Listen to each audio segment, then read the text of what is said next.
Les amis, bonjour, j'espère que vous allez bien et que tout se passe pour le mieux pour vous les amis.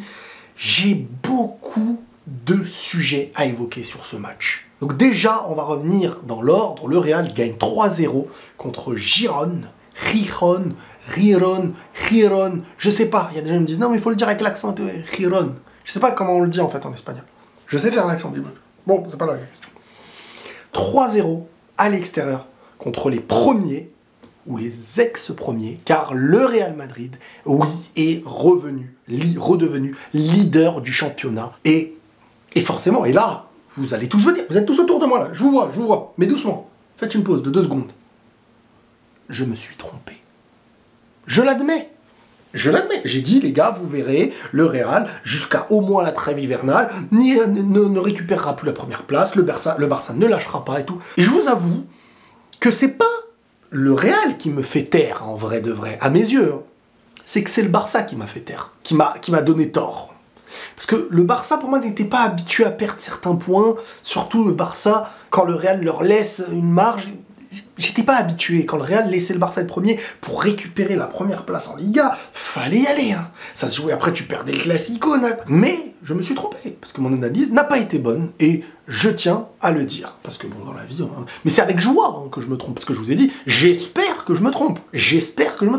Ah, il n'y avait pas de numéro 9, des blessures, un Real pas séduisant, donc il y avait beaucoup de choses qui me laissaient à croire que. C'est pas grave, on revient maintenant sur le match, parce qu'il y a beaucoup de choses, les amis, à dire sur le... Déjà, tu commences le match et tu vois, bon, je vais dire Giron, je vais le dire à la française, hein, désolé. Donc tu vois Giron qui est dans un match au début, alors il donne tout, hein, tu sens que vraiment c'est le 100% du début de match, et ils le savent, hein, parce que je pense que des équipes qui analysent, des coachs qui analysent le Real se disent c'est dans les 5 premières minutes qu'on va pouvoir prendre une avance. Et ça s'est joué à ça. Encore une fois, le Real a ça d'encaisser en début de match. Mais moi, si je suis le Real Madrid, avant de rentrer dans le match, je fais un match de 15-20 minutes. Comme ça, t'es plus en début de match quand tu commences. Malin la bête. Non mais plus sérieusement, le Real Madrid à un moment donné doit être... C'est pas normal au début de match. Et t'essayes, hein, tu sens qu'ils essayent d'être focus et tout, mais... Et boum, occasion de fou, 2 occasions de malade même, je dirais. Une tête face au gardien, s'il la met dedans... Enfin, je veux dire que c'est dedans ou pas dedans, bref, c'est but normalement. Il y a de grandes chances en tout cas. Et ensuite, une tête qui touche le poteau extérieur, si je me trompe pas. Tout ça, je crois, en 5-6 minutes. Et là, si le Real encaisse... Je pense que Giron, étant premier, étant en confiance, étant chez eux, aurait vraiment... Franchement, je m'attendais pas. Je m'attendais pas à... Là, je retrouve ma Liga, là, quand je vois des trucs comme ça. Alors, je dis pas que la Liga, ça y est, de retour. Mais je retrouve une Liga où, tu vois, t'as Barcelone qui perd des points contre Séville. T'as le Real qui joue les premiers qui ne sont ni le Barça ni l'Atlético, qui était Giron. T'as l'Atlético qui t'ont battu. Tu fais un match contre Giron, tu sens qu'au début, ils peuvent te battre. Et après, t'as le Real, et c'est là qu'il faut comprendre des choses. Non, Giron n'a pas volé la première place qu'ils avaient. Parce qu'on l'a vu, regardez le début de match, comment on dirait que t'affrontais City, quoi. Tu te disais, mais attends, faut défendre, faut faire quoi tout ce match-là? Le Real a toujours besoin, pour lancer son collectif, son mental, écraser l'adversaire ensuite, de cette individualité qui fait un peu la diff. C'est pas collectivement que dès le début tu verras le Real, et ça regardez-le, on le voit depuis des années même, au début du match, dès le début, le Real qui est en train de tuer collectivement. J'ai des matchs, des fois références dans les gros matchs, le match aller contre Chelsea, mais regardez l'année dernière, même contre Liverpool, t'encaisses en début, l'année d'avant, tu fais 1 milliard de remontada parce que toujours au début ce Real a besoin, comme je dis toujours, on dirait d'une adrénaline. Alors est-ce que c'est ce Real ou est-ce que c'est Ancelotti qui ne travaille peut-être pas assez bien sa manière d'être fluide, d'être huilé, parce que ce Real, des fois, tu sens qu'il c'est pas huilé. Pour que ce soit huilé, il faut que mentalement il soit bien, il faut que mentalement, ça y est, ils aient pris le dessus, et dès qu'ils ont pris le dessus, toi-même, t'as un second souffle quand tu regardes ce match et tu te dis, ça y est, tu sens que ça y est, maintenant ils vont maîtriser globalement. Et je pense que jusqu'à là, vous êtes d'accord avec moi. Donc, qu'est-ce qui initie le début du match de ce Real Madrid, qui était en grosse difficulté dans les presque 10 premières minutes, ce qui me faisait un peu flipper, ce qui initie ce match, c'est l'individualité d'un gars qui vient d'arriver, à qui on n'a pas encore donné assez d'argent, les gars. Je vous ai dit, faites des dons, je vais les envoyer à Dortmund. Non, mais sérieusement, Bellingham, qui en plus dans ce match marque, mais on va y revenir après, Bellingham qui lâche un caviar extérieur du pied, qui rappelle un peu celui de Modric contre Chelsea dans les positionnements, mais pas dans la manière dont le ballon a évolué quoi, dans la finalité. Et là, t'as Rossellou, seul, parce qu'il Rossellou qui fait l'appel au bon moment, qui n'est pas hors jeu et tout. Bon, ça me dérange un peu qu'il tire toujours au centre des... Ouais, moi je suis très compliqué des fois, hein. Je suis très compliqué. Mais je me dis, tu vois, ça aurait été encore plus plaisant. Je sais que là, je fais le mec très compliqué, hein, oui. Mais tu vois, droite ou gauche du gardien. Toujours centre du goal, il tire dans le centre du goal, toujours. C'est pour ça que le goal fait beaucoup d'arrêts dans les derniers matchs et tout. Mais Rossellou, il est dans notre cœur, les gars, parce qu'on va y revenir après. Et Rossellou qui est bien positionné et qui ouvre le score. Rossellou, buteur et aussi passeur dans ce match. Et là, tu te dis purée. Le match, il est totalement... C'est ce qu'il fallait exactement pour le Real Madrid. Et c'est ça, en fait. C'est les individualités du Real qui commencent toujours. C'est le talent à Madrid qui n'est pas l'aspect collectif huilé, structurel, je sais pas si ça se dit structurel, structuré en tout cas. C'est pas le collectif au début de match qui vient amener le Real à montrer une supériorité. C'est une différence faite. Et souvent, la différence faite par le Real Madrid, c'est l'individualité. La passe venue de nulle part, le but venu de nulle part, l'élimination venue de nulle part. C'est pas, dès le début, tu as fait reculer un bloc, et ce bloc, tu le contournes, et ensuite tu marques. Non. Mais... c'est comme ça, c'est le Real Madrid, voilà, qu'est-ce que vous voulez depuis longtemps. Et après qu'ils aient mis le 1-0, le match était pour Madrid. Surtout qu'ensuite, il y a Monsieur Aurélien Tchouaméni qui met son premier but avec le Real Madrid, d'une tête bien positionnée, bien placée, qui tue le gardien sur un corner, et là t'as 2-0, et là tu te dis le match, il va être bon pour tout le monde. Ce match-là, j'espère qu'il y aura l'avant et l'après. Rossellou, ça y est dans une confiance. Tchouaméni est instauré comme un titulaire, et on va revenir sur un truc, les gars, ça va être très très drôle. Écoutez bien, parce que là on va revenir sur Camavinga, les mecs.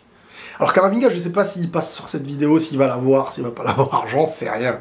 Mais juste un truc, les mecs. Et si Camavinga m'écoute, sache que tu t'es mis, mais pas une épine dans le pied, tu t'es mis un tronc d'arbre dans le pied. Parce qu'à faire des grosses performances comme ça, en arrière gauche, quand t'es dans une équipe du Real Madrid qui a déjà 60 milieux de très haut niveau, Ancelotti va se dire, là, je suis en train de résoudre un gros problème. Camavinga à gauche, il est excellent, meilleur que Mendy actuellement à mes yeux, parce qu'il a aussi un aspect offensif, il faut pas oublier. Meilleur que Mendy. Alors après, dans les très très gros matchs défensivement, Mendy, mais Mendy, bon, c'est bon, bref, Camavinga monstrueux. Et au milieu, ça te permet de mettre plus de joueurs titulaires, au lieu d'en mettre beaucoup sur le banc et de mettre un Fran Garcia à gauche. Donc, bien sûr que Fran Garcia rejouera des matchs de championnat et peut-être même de Ligue des Champions. Mais les très gros matchs, les gros matchs en tout cas, je pense que là, on va avoir un petit peu comme on avait eu avec le Valverde qui prenait la place de Rodrigo. Rodrigo jouait des fois des matchs titulaires. Et dans les gros matchs de Ligue des Champions, c'était Valverde qui prenait la place d'attaquant droit. Et c'est ce qui va se passer avec Camavinga. Lui qui préfère forcément jouer au milieu. Mais je suis désolé, les gars. Parce qu'on m'a dit quel message t'es en train d'envoyer. Beaucoup de pages sur le Real disaient ça, ce que je peux comprendre. Quel message t'envoies à Fran Garcia et à Mendy?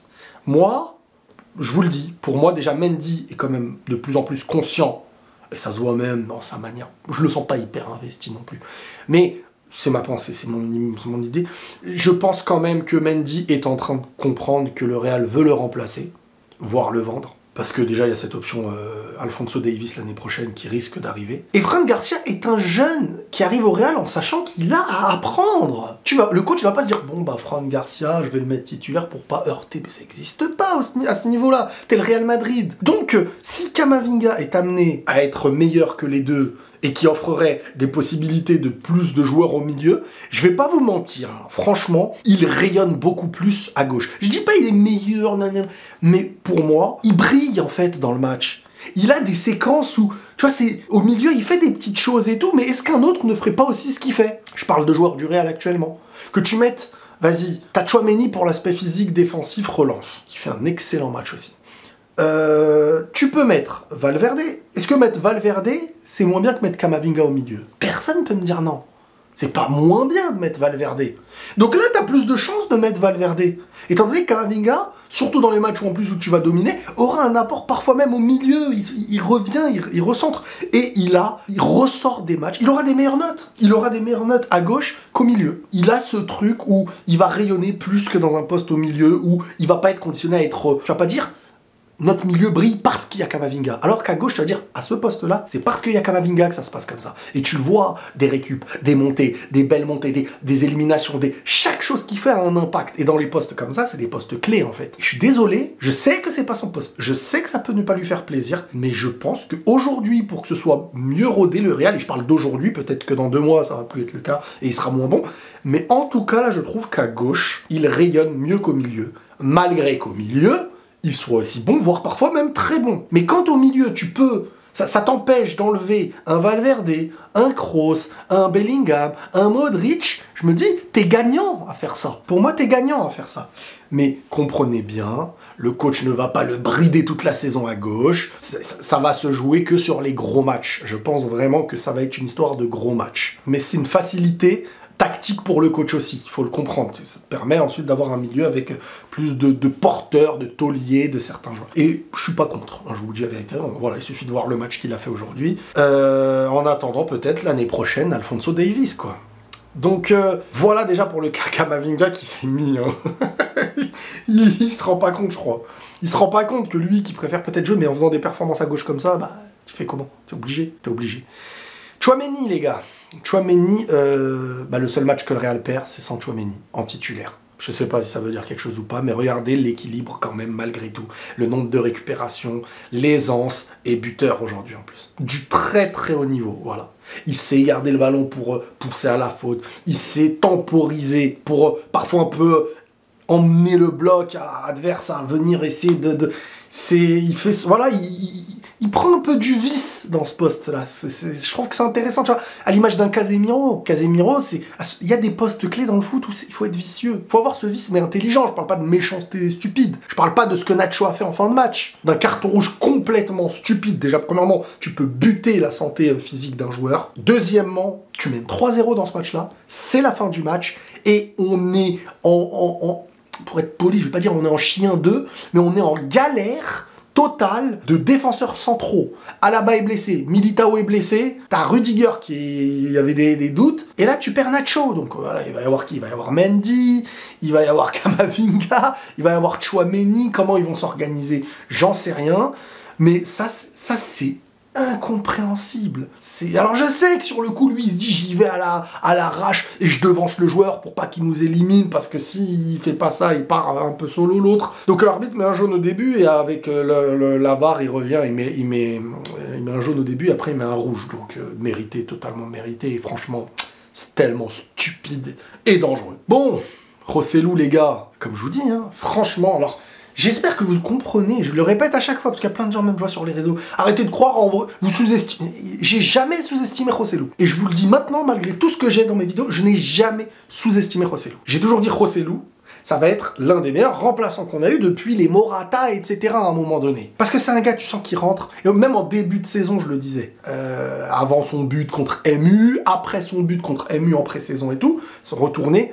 C'est un joueur, tu sais que il rentre, tu peux jouer sur sa tête, il peut jouer en remise, tu peux compter sur lui pour marquer quelques buts quand il rentrera. Et ça, c'est top. Mais ce n'est pas un titulaire digne d'être au Real Madrid. Parce que si vous me dites que c'est un titulaire digne d'être au Real Madrid, moi je vous dis alors, il ne faut plus acheter d'attaquant titulaire, il faut acheter un remplaçant, Rossellou. On est bien d'accord. Donc Rossellou, ce n'est pas parce que je dis que de base, il n'a pas le statut d'être titulaire au Real Madrid que je le sous-estime. Au contraire, j'ai dit c'est un gars qui joue même avec l'Espagne, etc. Et si l'Espagne avait comme à l'époque Fernando Torres ou un David Villa, Rossellou ne serait pas un titulaire en Espagne. Rossellou a un profil de division 1, clairement, qui peut être remplaçant d'un très grand club comme le Real, voire tous les autres gros clubs en tant que remplaçant, il n'y a aucun problème. Il peut être titulaire dans certains matchs, mais bien sûr que pour gagner une Ligue des Champions, pour gagner tous ces trucs-là, Rossellou n'est pas le titulaire qu'un club comme le Real investirait pour lui. Voilà, j'espère que vous avez compris ce que je veux dire. Ce n'est pas pour rabaisser, c'est simplement pour faire comprendre ce que je disais. Maintenant, on ne peut que aimer ce qu'il est en train d'offrir au Real Madrid sur le terrain, dans le fait de se donner, dans le fait d'être buteur. Hein. Il est quand même buteur, il a marqué déjà beaucoup de buts depuis le début de saison, mine de rien. Et enfin, quand je dis beaucoup, on se comprend. Et il se donne, et il est là, il kiffe le maillot, il kiffe le Real. Tu ne pourras pas lui reprocher de ne pas se donner, voilà. Mais pas de ne pas se donner comme Mariano, parce que Mariano, il se donne, mais arrête de te donner. Des fois, tu vas dire, non, mais arrête de te donner. Tu serais meilleur en arrêtant de te donner. Donc, bravo Rossellou, encore une fois, buteur, passeur décisif sur le but de Bellingham. Et là, on revient sur Bellingham. Parce que Bellingham, c'est 7 buts en 8 matchs. Si je me trompe pas. Ou l'inverse. 607. Mais bref, peu importe. En gros, c'est un but en moins que le nombre de matchs joués. Passeur incroyable, donc qui chamboule le match où tu es en difficulté. Décisif contre le premier du championnat pour reprendre la première place. Homme du match officiellement, je ne sais pas combien de fois il a été homme du match. Le début de saison de Bellingham, il a eu 20 ans en juin. Il arrive dans un club comme le Real Madrid, avec tout le poids que ce club peut avoir. Dans un poste où tu es quand même autour de tout. Hein. Je veux dire, il est devant des milieux défensifs, t'es à côté de Modric, de Kroos, t'es devant un attaquant, t'as Vinicius à tes côtés, le coach c'est Ancelotti, tu joues au Bernabeu, c'est tout ce truc-là, un jeune qui arrive à cet âge-là, il ne peut pas être normal qu'il soit autant de fois homme du match, joueur du mois de septembre, ou je sais plus quoi, il a été élu joueur du mois ou août, ou j'en sais rien. Dès le début, il s'instaure comme un taulier. Ça c'est le signe d'un gars pas normal, au-dessus d'une norme dans le football. Et il faut pas oublier ce que je vous avais dit aussi la dernière fois, que Bellingham, c'est un joueur, faut pas le mettre devant en disant t'es l'attaquant, vas-y on compte sur tes compétences parce que t'es complet, on compte sur toi pour marquer des buts. Non! Regardez la passe qu'il met, à qui il la met. Si c'est lui l'attaquant, il peut pas sortir ce genre de choses. Parce qu'il va attendre d'un autre des capacités qu'il a lui-même, qu'il pourrait offrir à un club comme le Real qui a un attaquant. Et là, il te lâche un extérieur venu de nulle part pour servir un attaquant. À sa gauche, il y a Vini, devant, il y a un attaquant, lui, il est derrière. Il peut récupérer, il peut dribbler, il peut faire une différence, il peut marquer et il peut servir. Tu utilises un mec complet pour faire plein de choses. Alors que si un mec complet, tu l'utilises que pour faire une chose, c'est comme si je te dis, j'ai une fourchette, un couteau, une cuillère, tout plein de trucs de cuisine, et tout ça en fait pour manger un yaourt, quoi. Tu vas me dire, mais toi t'es bizarre. Pourquoi tu te prends la tête avec tout ça? Bah là, c'est brider le joueur, que de dire, bon, on te met devant, et voilà. Et encore, il pourrait être encore meilleur si devant tu lui mets des mecs à droite et à gauche, et un attaquant. Ça, c'est immense. Buteur, et passeur décisif lui aussi, homme du match, incroyable. Bref. Ce Real Madrid, en plus là tu récupères Carvajal, qui dans ces matchs-là importants, forcément ça fait un peu la diff aussi. Parce que expérience, voilà, il connaît. T'as une défense centrale de Nacho et de Rudiger, qui, bon Nacho, je vous ai dit sur la fin de match, il a pété les plombs malheureusement, mais globalement, bah ils ont pas encaissé, hein, même s'ils auraient pu en début de match. Et t'as Kepa. Et Kepa, c'est compliqué ce gardien. Je le trouve un peu capable de sortir des trucs bizarres des fois. C'est pas pour moi le goal qui rassure le mieux une défense, hein. Je veux pas vous mentir, au début du match il fait une relance bizarre, ratée, qui peut être hyper dangereuse. Dans le doute, dans le stress, il peut me faire peur au très très haut niveau, hein. Toujours à dégager. Alors est-ce que c'est volontaire de dégager souvent quand t'as Joselu pour qu'il puisse récupérer de la tête? Peut-être, mais quand même, il me rassure pas trop. Tu sens que c'est lui aussi, c'est un goal remplaçant, c'est pas un goal digne d'être titulaire au Real Madrid. Mais voilà, il fait pas non plus pour l'instant de grosses boulettes, on va rien lui dire, mais j'ai quand même un peu peur avec lui, je vais pas vous mentir. Sinon voilà, globalement, le Real reprend la première place. Je pense que ce match va faire énormément de bien et que le Real pourrait repartir sur de nouvelles... quelque chose de plus calme. On est passé pas loin je vous le dis, hein. Je vous le dis sincèrement, pour moi on est passé pas loin, je veux pas dire d'une crise, mais d'une petite crisouille mentale, collective. Et, je veux dire, on était là, ça y est, on commençait tous à s'énerver. En plus après la défaite contre l'Atlético, match où t'aurais pu arriver à un 2-2, hein. Si le but n'est pas refusé sur un fait de jeu ou pas, parce que le gars qui marque n'est pas en jeu, mais bon, Rudiger était dans une... Donc, même ce match-là, en vrai, tu peux revenir à 2-2, et si tu reviens à 2-2, mais peu importe, tu le perds pas, tu le perds avec une mauvaise façon, et t'aurais pu sombrer. Et Barcelone aurait pu prendre une avance. La Ligue des Champions arrive contre Naples, ça va être hyper intéressant, ça va pas être facile du tout, moi je vous le dis les gars, ça va être hyper chaud aussi. Mais tu pars sur le meilleur état d'esprit. Voilà les amis. Prenez tous soin de vous et la paix sur vous.